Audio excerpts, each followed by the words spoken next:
Hello students, I am Siraj Khan, lecturer in English Cust. Welcome to my subject Shakespearean Studies. Our course code is English 4262 and it's our lecture number 15. Today we are talking about William Shakespeare's plays. Very little information is available about the life of William Shakespeare, especially before he emerged as a playwright. Much of what we do know comes mainly from brief references to him in legal and other formal documents. He was the third child of John Shakespeare, a man variously described as glover, wool dealer, farmer, and butcher, until about the year 1578, when his business seems to have begun to decline. John Shakespeare was a notable figure in Stratford, and it is probable that William was educated at Stratford Grammar School, where he may have learned the small Latin and less Greek, for which Johnson gave him credit. However, this may be the next definite fact we have is that in 1582, at the age of 18, he married Anne Hathaway, a woman 8 years his senior. By 1585, 3 children had been born to them. Shakespeare is thought to have left Stratford for London in 1585. Possibly, it is said, because of some trouble over deer stealing in the grounds of Sir Thomas Lucy. It is tempting to believe, however, that he left his native town with the Queen's players who visited Stratford in 1585. There, Shakespeare reached the position of an eminent dramatist very gradually. It is believed that at first he did only odd jobs in theatre. For some time, he also acted in plays. One of the best known parts being in Ben Jonson's Everyman in his humour. It is quite likely that for quite some time he was only a reviser or mender of the works of other playwrights. However, by 1592 he had attained a position important enough to have evoked the jealousy of Robert Greene, who calls him an upstart crow and applies a line in Henry VI, Part 3, which Shakespeare edited to Shakespeare himself. The line in question is "Tiger's heart wrapped in a plaid's hide," an adaptation of the actual line in the play of "Tiger's heart wrapped in a woman's hide." It is possible that Greene himself might have been associated with the writing of the original play, in which case his bitterness is all the more understandable. His career as a playwright started when the play caused the theatres to be closed in 1593, and on their reopening in the following year, we know that Shakespeare was a member of the Lord Chamberlain's Company, known after the accession of James I in the King's Men. It is probable that he stayed with this company for the remainder of his career, writing plays for the company and acting with it in various theatres. This connection that must have brought him considerable financial reward, for we know that in 1596 his father, presumably aided by his successful son, applied to the College of Heralds for the right to assume a family court, Pound's New Palace Place, one of the largest houses in Stratford. Now, the plays, Shakespeare's plays, will be discussed, and the outlines are: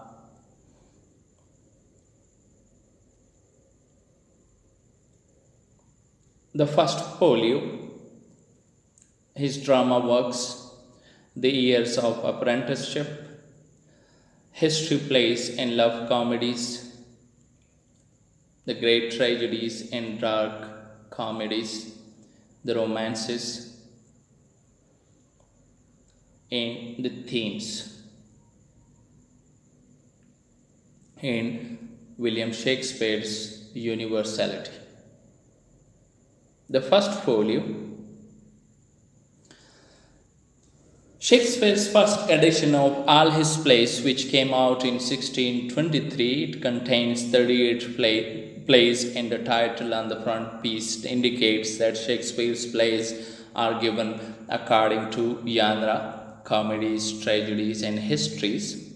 His writings as a dramatist, it is believed to be the three parts of Henry VI, dating from 1591, although it is by no means certain that he did not edit rather than write these plays.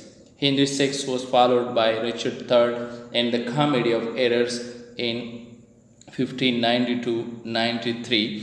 Titus Andronicus, the attribution of which to Shakespeare is now questioned by many critics, and The Taming of the Shrew followed in 1593-94. Shakespeare published the long poems Venus and Ardennes and The Rape of Lucrece, each carrying a dedication to the Earl of Southampton in 1593 and 1594 respectively.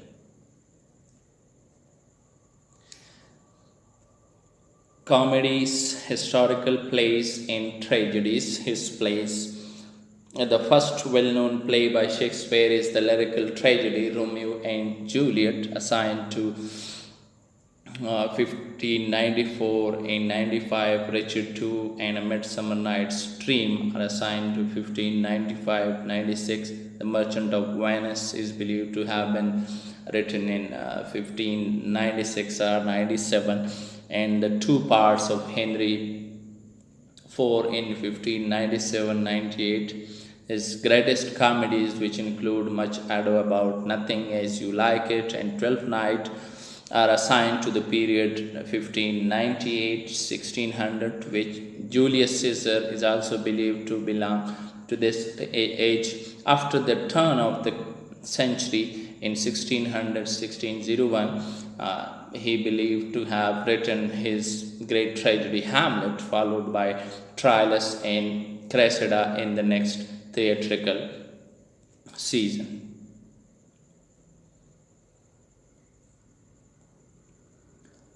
The drama works of Shakespeare during his career as a dramatist. He wrote 38 plays in which he experimented all the kinds of drama popular at his time. As tragedy, he wrote history plays. In comedy, also its variant form called romance. And therefore, Shakespeare's career can be divided into four phases: the years of apprenticeship, the history plays and the love comedies, the great tragedies and the dark comedies, and the romances.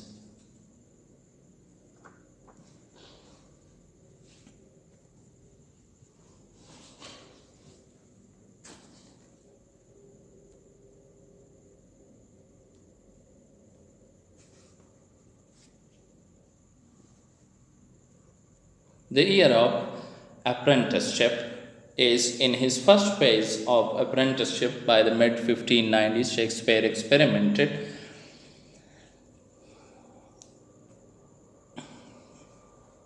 history plays are chronicle plays which talk about events of English history like Henry VI and Richard III. And Shakespeare's first work may well have been that of a great helper and odd job man about the theatre, but he soon became an actor. The records of the old London theatre show that in the next 10 years he gained a prominent place. Within 2 years he was at work on plays, and his course was exactly like that of other playwrights of his time. He worked with other writers and he revised old plays before writing his own, and so gained a practical knowledge of his art.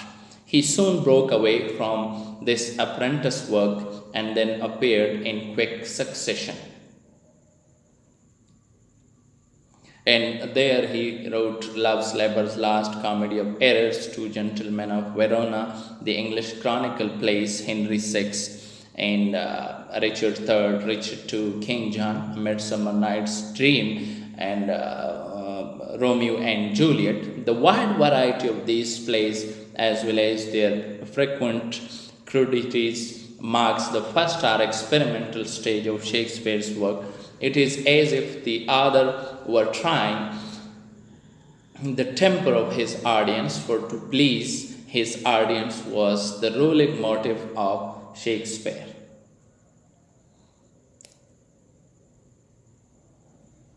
The Flirting comedies, whose typical example is the Comedy of Errors, where we find misunderstandings, mistaken identities, people lost and then found, etc. Here, the Comedy of Errors in Richard II. The tragedy of horror, like Titus Andronicus, which is full of murders and physical violence.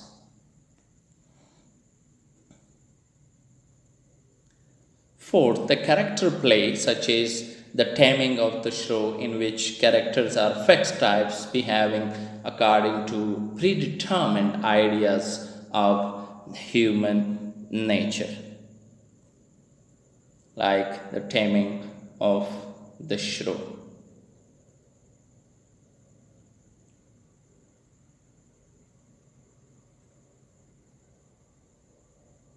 The refined love comedy, like The Two Gentlemen of Verona or Love's Labour's Last, which presents a highly refined use of the love conventions of the time.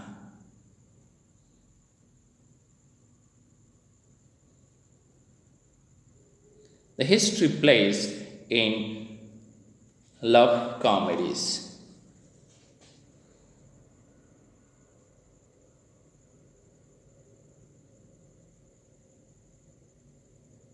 During the second phase of his career, Shakespeare became the most important playwright and wrote history plays.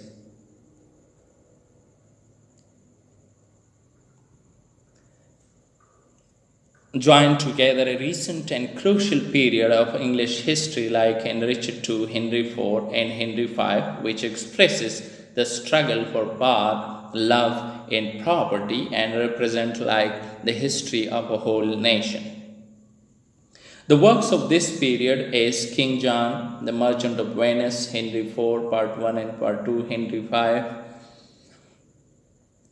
The Taming of the Shrew, The Merry Wives of Windsor, Much Ado About Nothing, As You Like It, and Twelfth Night. These plays show a rapid growth and development in the poet's genius. They reflect a deeper knowledge of human life and human nature. The characterization and the humor have become more penetrating. Thought has become more weighty. Rhyme has largely been abundant for prose and blank verse, and the blank verse itself has lost its stiffness. In these history plays, Shakespeare also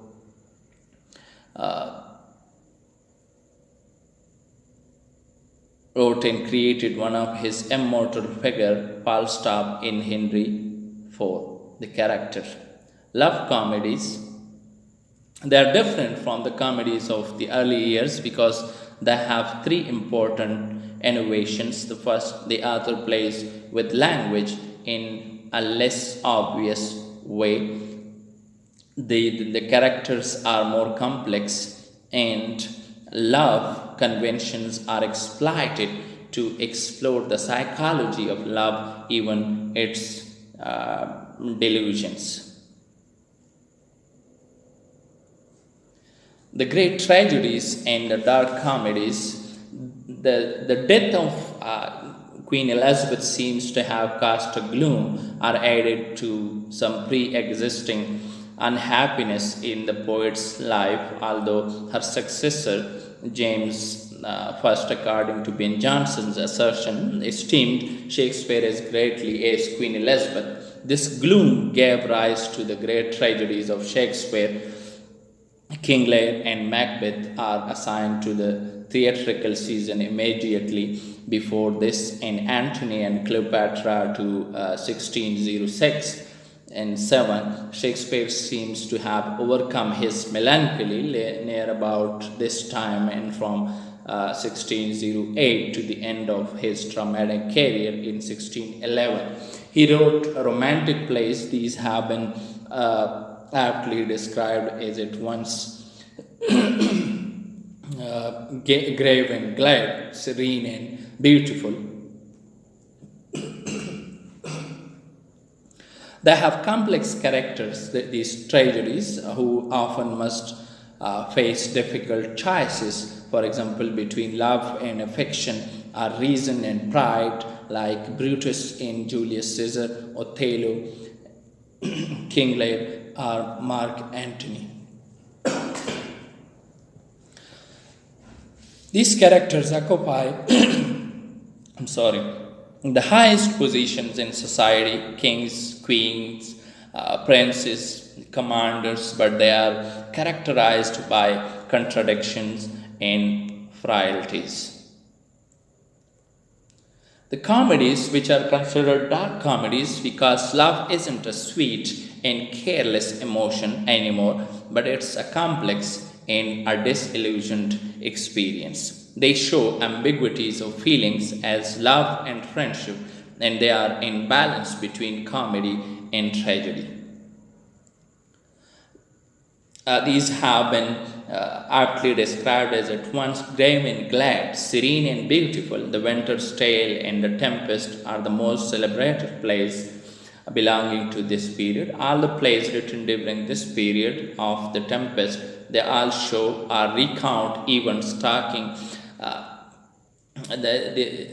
recount events like taking place over a lengthy period of time. They are often called romances, and they are romantic in the true Elizabethan sense of the word, dealing with love in people of high estate, events controlled by supernatural agency and by change, and heroic adventure in both courtly and Arcadian settings. Like they are written in similar style and have similar peculiarities of language and versification, virtue, beauty, and happiness are in them all, but they contain evil, ugliness, and misery too.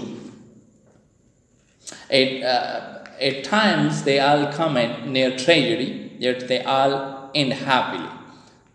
That's why they call dark comedies. Like they all come near tragedy, yet they all end happily, and their stories of the evil caused by jealousy, hatred, or treachery, and of the conquest of this evil in the course of time by integrity. Been said that they are so closely connected that the prospect of understanding Cymbeline without the Winter's Tale and the Tempest is poor indeed, and whether this is accepted or not, it must certainly be agreed that these plays are of a kind.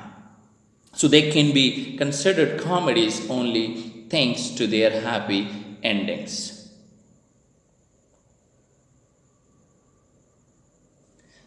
The romances,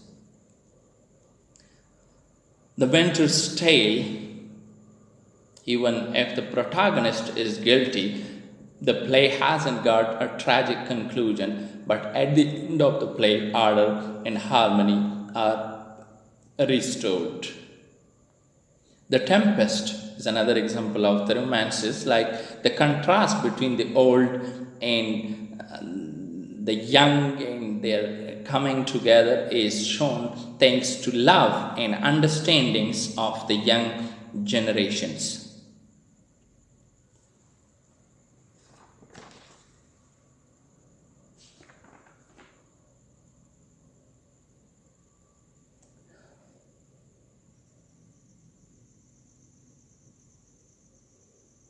During this period, the temper of Shakespeare has changed from bitter and gloomy to serene and peaceful. The heavy clouds have melted away from the sky, a tender and gracious tone prevails. The groundwork is still furnished by tragic passion, but the evil is no longer permitted to have its way. The evil is controlled and conquered by the good. At the same time, they show the decline of Shakespeare's dramatic power. They are often careless in construction and unsatisfactory in characterization, while there is a decline in style and versification also.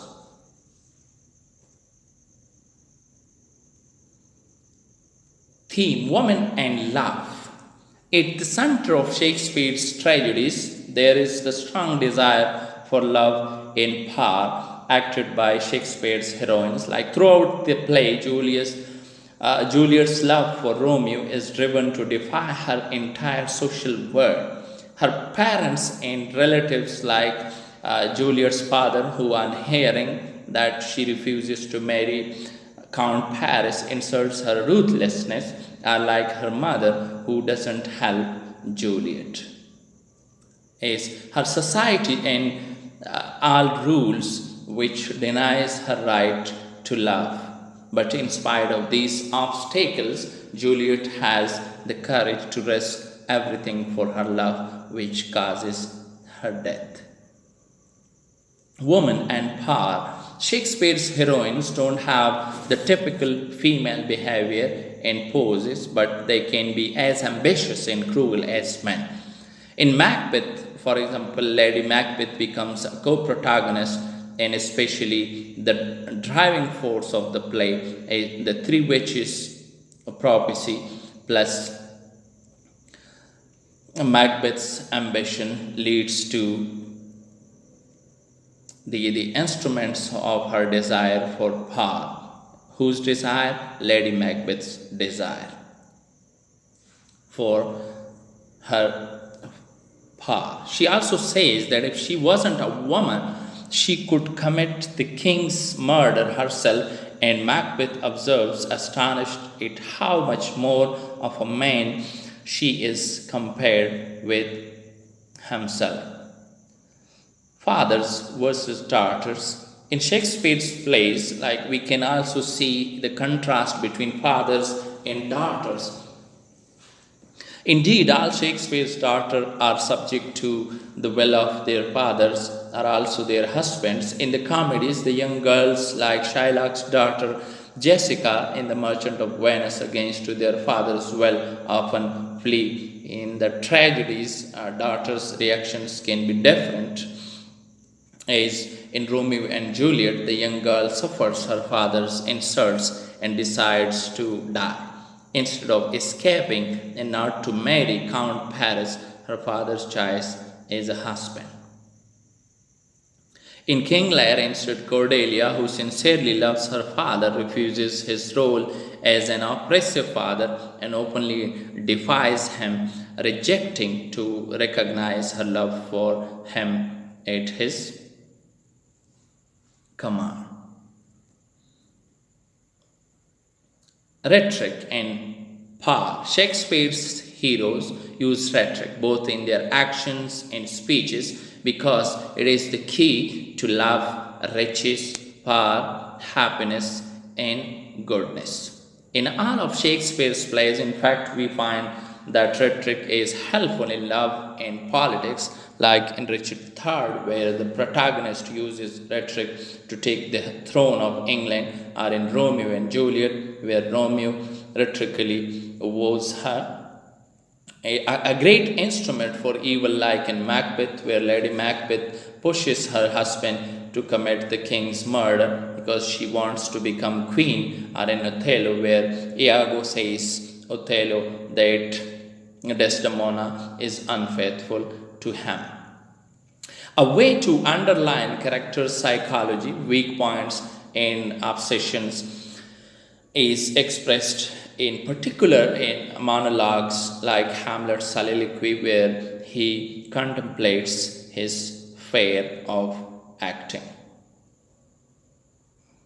the world as a stage. In his comedies and tragedies, Shakespeare offers brilliant plots and characters, and also a profound reflection on a modern and universal theme like life is a play and the world is its stage. The metaphor was common in Renaissance culture, and it became a part of Shakespeare's plot and character psychology.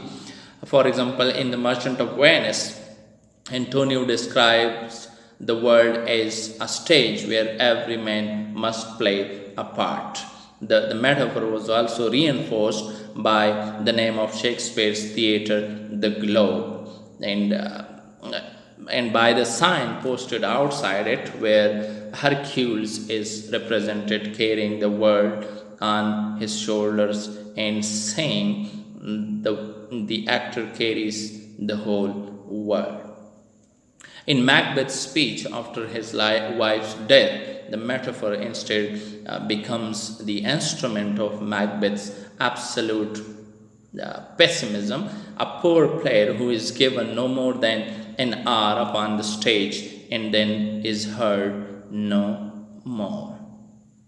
Shakespeare's universality, his fame consists in his universality. In fact, he united the Renaissance with the classical times and the modern world. In his Roman plays, Julius Caesar, Antony, and Cleopatra, he looks into the classical past with a modern sensibility. He also rebuilds the last 2 centuries of English history, where he describes politics as a struggle for power that involves both winners and losers.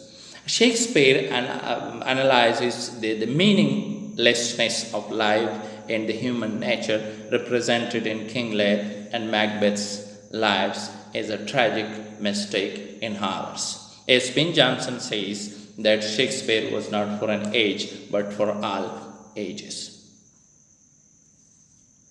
Here, Shakespeare still uses a traditional dramatic structure. The end is the restoration of order that implies the good and bad characters. Therefore, Hamlet and Othello are considered the first modern tragedies. His comedies finally are more than a comical and entertaining. In fact, Shakespeare deals with themes such as love, friendship, and human relationships with the awareness of wrong and right.